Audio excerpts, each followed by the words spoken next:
Morning, thanks for joining me. This is my channel, Discovering My Fitness, and I'm on my weight loss challenge for 2025 to lose 60 pounds by the end of August. It's the middle of May, and I'm not keeping track of the weight on a day-to-day basis this year. I'm just going to go with it, and I'll let you know in August whether or not I achieve that. Some of the other goals that I set, I'm having a little trouble with. I was planning on biking more often, so biking has not lived up to the expectation I set, or I haven't lived up to the expectation I set for myself to do that. But I'm still moving forward. I am going to continue doing some biking, just not to the level I was planning. And I still haven't started the strength training that I had because I didn't organize it very well. And for me, that is a huge part of my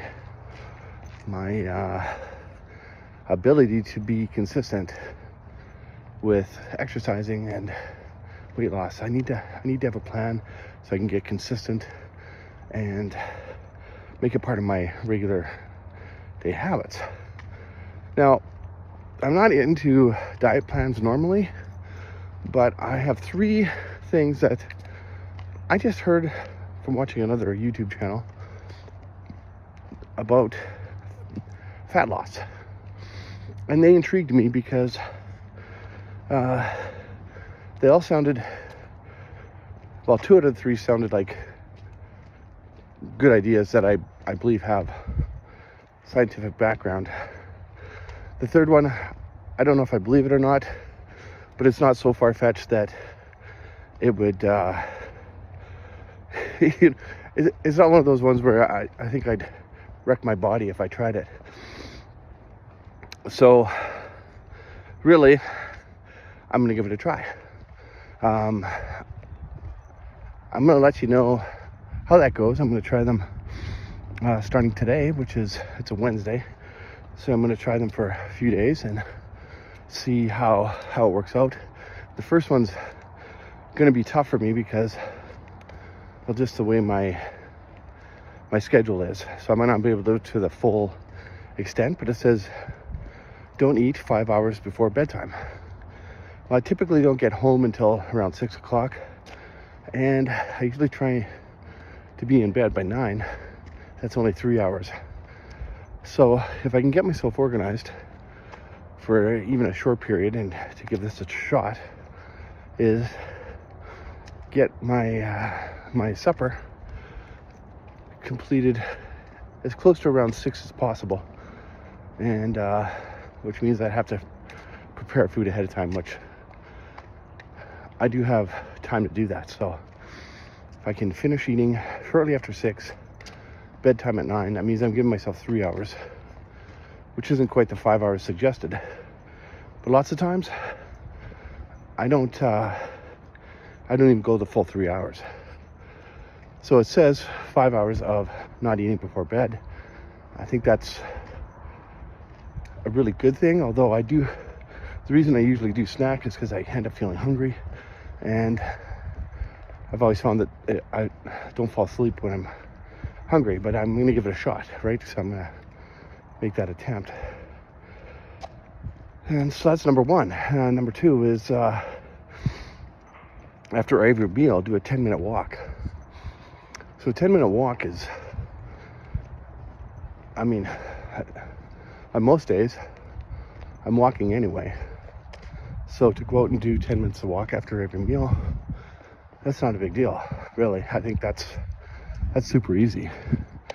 And I think the whole thing about both of these is the whole metabolism and not having carbohydrates in your body when your body's not moving. And of course, when you're walking, you're moving more, so you're burning off any carbohydrates, and not having anything in your body that's going to be turned into fat storage, right? So you're trying to get rid of fat. You don't want anything that's going to cause fat storage. Makes sense. a little bit harder in the morning because I'm usually on the go. So I'll usually eat, get on the bus. So today I'm obviously wasn't quite prepared for it, because lots of times I'll just go down into the coffee shop, get a coffee and a muffin, or a coffee and a breakfast sandwich. So I will have to eat at home, do my walk, and then go from there. But like I said, I wasn't organized for that today. So there you go. So I'm gonna have to kick that into gear, and I'll set a time when I'm gonna do this and get it done, because I think there's definitely merit to it.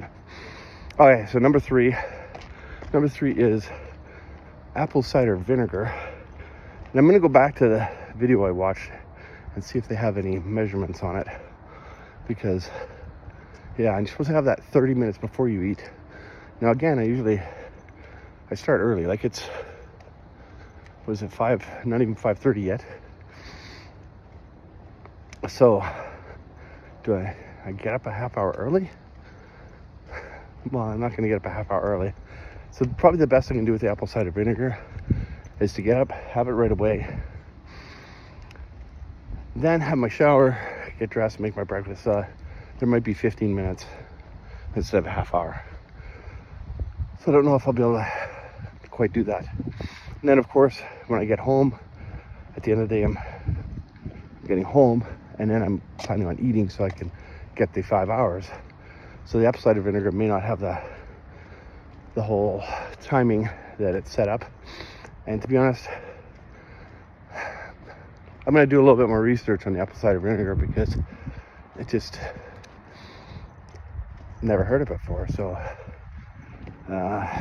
yeah, I want to see if there's any issues it might create with my body or what have you. And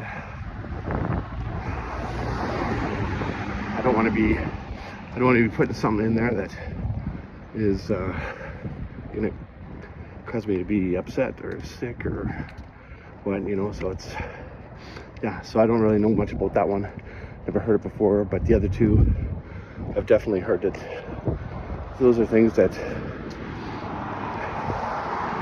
you know, if you're using them a certain way, I think definitely would have an effect, and a positive effect for what I'm trying to do. And yeah, I'm gonna definitely give these a try. So those are my 3 things I'm gonna try to increase my fat loss, and go from there. So please click subscribe and like. Yeah, and we'll see you for the next video.